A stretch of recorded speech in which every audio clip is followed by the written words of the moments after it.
everyone and welcome to another video. If you're new to the channel, hello, I'm Emma. I'm an illustrator based in Sheffield in the UK and these are my daily-ish vlogs. If you watched yesterday's video, you'll know that I was suffering from a bit of dizziness, bit of vertigo. I'm mostly okay now. I've got a bit of residual kind of motion sickness feeling and I feel a bit spaced out, but the good thing is that whenever I move my head or bend over or look up or down, the room doesn't actually spin. So I'm seeing that as a win. So I think I'm on the mend. So today I thought I'd have a nice chilled out day and get my big sketchbook out and do what I was going to do yesterday. So I'm going to get my big sketchbook out. I'm going to get my big paints out, blob around some paints and just see what happens, because I find that that's a really good way to get motivated, to warm up my hand-eye coordination and kind of warm up my playfulness, my creativity, because sometimes sometimes I can forget that being an artist and being an illustrator is creative and involves play and playful thoughts and creative thoughts, and that needs practice, because sometimes you can get bogged down in the reality of being a grown-up, like doing your business records, worrying about your taxes, paying your bills, which are all important things, don't get me wrong. But when we're approaching our creative work, I think, well, me personally, I can sometimes forget to approach it playfully and creatively. Just because it's something that brings in my money, it doesn't mean I've got to be serious all the time. So one way that I like to loosen up is to start with a warm-up exercise. And this is a warm-up exercise that I learned in the last year and it's really good. So basically, let me turn you around and I'll show you what I've got to help start my creative juices going. So you can see I've got a bunch of different materials out here and I'm going to use those with my big sketchbook that I'll get out in a second. But if you look over here, you'll see I've got a little cabinet that I got from a charity shop. And inside there on the top shelf, I've got a bunch of knickknacks. And using little knickknacks, like for example, this cow milk jug with this little mouth pouring spout, as a way to start practicing being creative and playful. It's a really good way to get out of your own head. So for example, I might choose this guy, put that on the desk. I'm going to choose something random. This one, this little wooden Christmas decoration. Who else?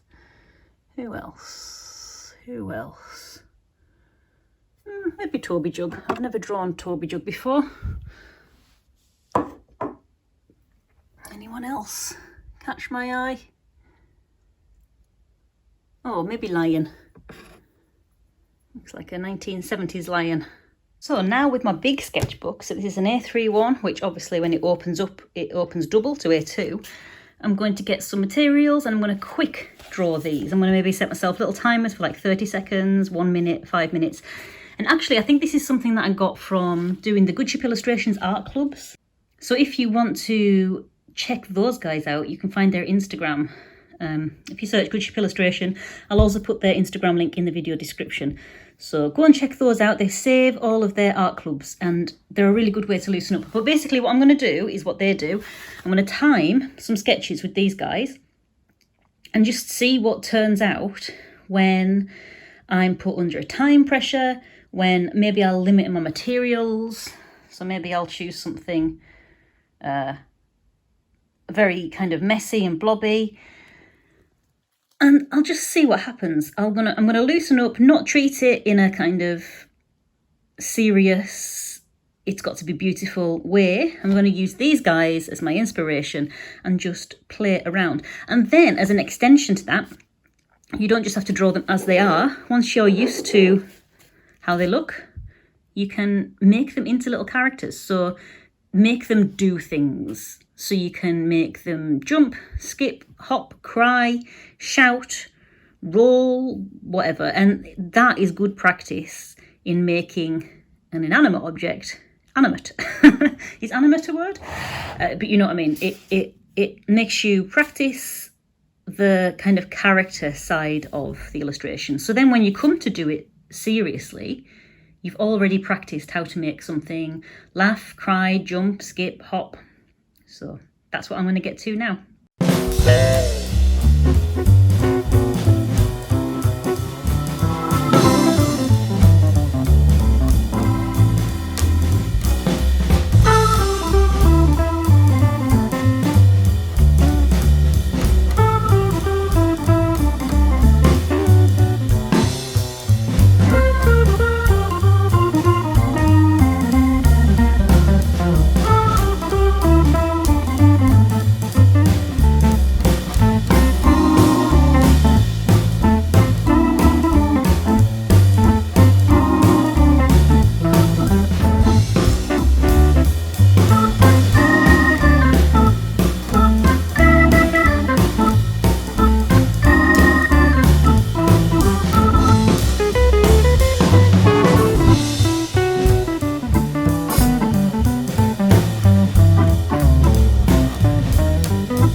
So this is what I've ended up with. You will notice it is not neat, it's not tidy, it's not finished or refined, it's just playful.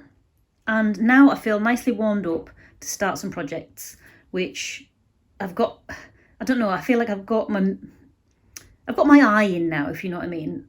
And also doing things like this makes you realise that it's okay to be messy, and there's nothing to be scared of by not doing everything perfect and beautiful. Also, I often find that a lot of my ideas for stories and things come from this process, come from blobbing paint around and painting without intention, if that makes sense. So painting without an end result. I have loads of ideas for stories that have sprung from words or like phrases that I think might work, or like, you know, I've come at it word first. But to be honest, the ones that work best, my ideas that work best, are the ones that come from the picture first, I've found. Once I've drawn an idea or a picture or developed something that kind of, it sparks ideas, that's where the good juicy ideas for stories for me come from. I think because I'm a visual learner. Recently I was listening to a creative pep talk podcast on my podcasts, and Andy J Pizza was interviewing someone, and I've forgotten her name, but she basically, and part of it said that because she's a visual learner, her stories come from the visual things, and then the words come later. And I think that is me as well. I really do think that not that I can't do the word side of it. I mean, I studied literature, I am good with words, but I think in terms of making a story, a picture book story, I think for me the pictures come first and they carry the most weight for me, and then the words come after. But you might be different. You might not be a visual worker, visual learner. You might come at it from the word side first. But for me, I found it a real revelation, especially as someone who has been, I've studied literature at university. I've been very wordy most of my life.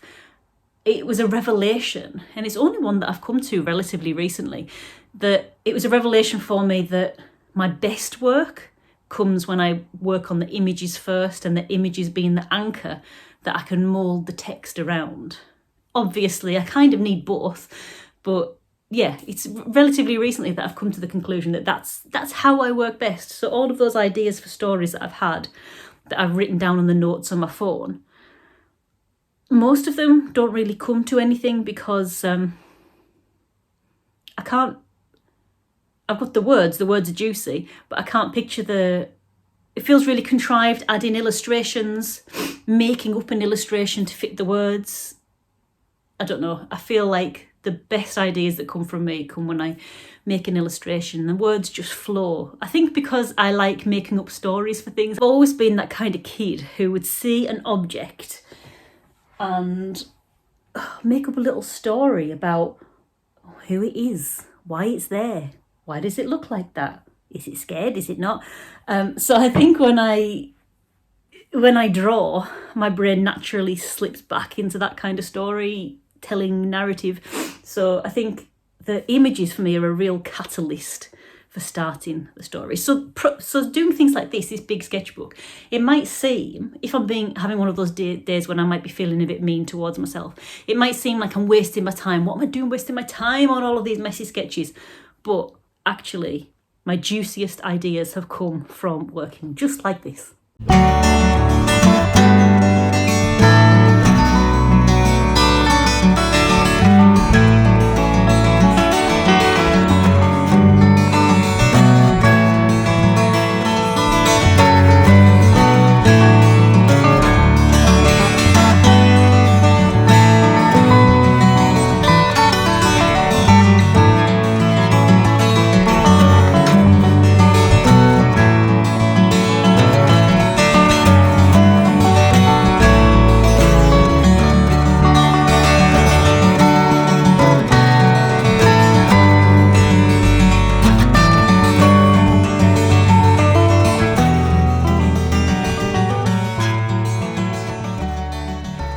Feel that since embracing my scribble, my best work's come out. I think for the longest time I used to shy away from scribbles. I think I've mentioned this before. I've definitely mentioned it to some of my patrons. I've got a memory of being about 8 or 9, maybe in junior school, showing my work to my teacher and them saying, "Oh, it's good, but just don't scribble so much." So I remember them pointing out that, "Do you see here where you've scribbled up?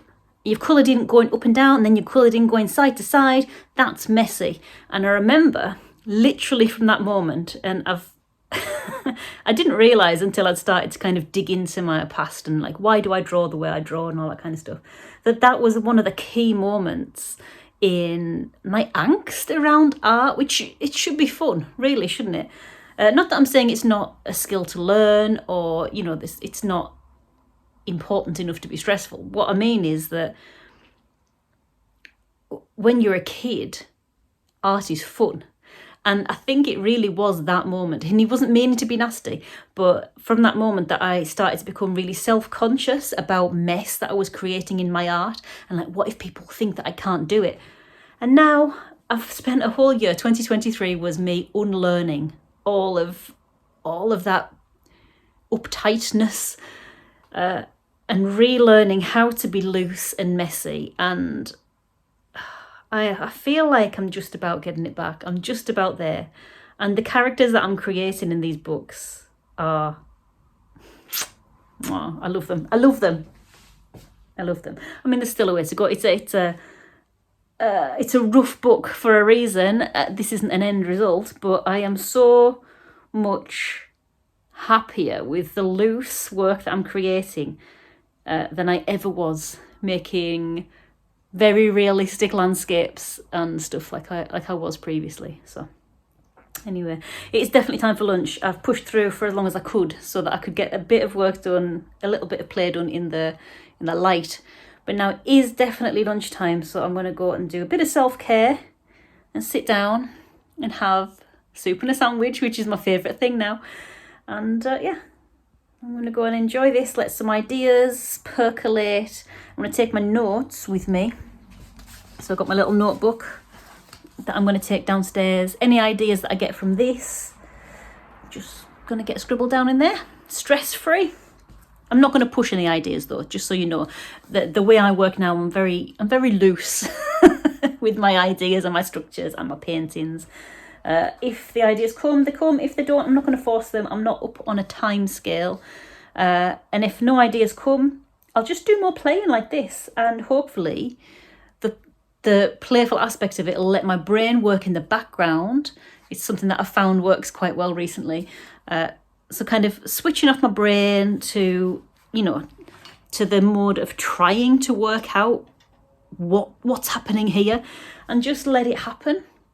And kind of as I'm painting and playing around and blobbing things, trying new scenes, trying new scenarios and characters, just playing with no intention of it being a thing, letting my brain do its own thing in the background and make the situation and story and kind of work in the background without me forcing it. So that's what I'll do if I don't get any more ideas about this thing. But it's definitely a fun way to work. I am so much happier working like this than I am trying to sit down and force an idea. Anyway, I'll get my notebook and my pencil and let's go and work downstairs. Let's go and have some lunch.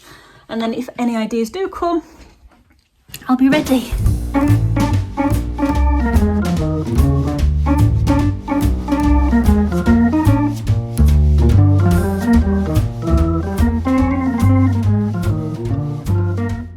Okay, fun has been had.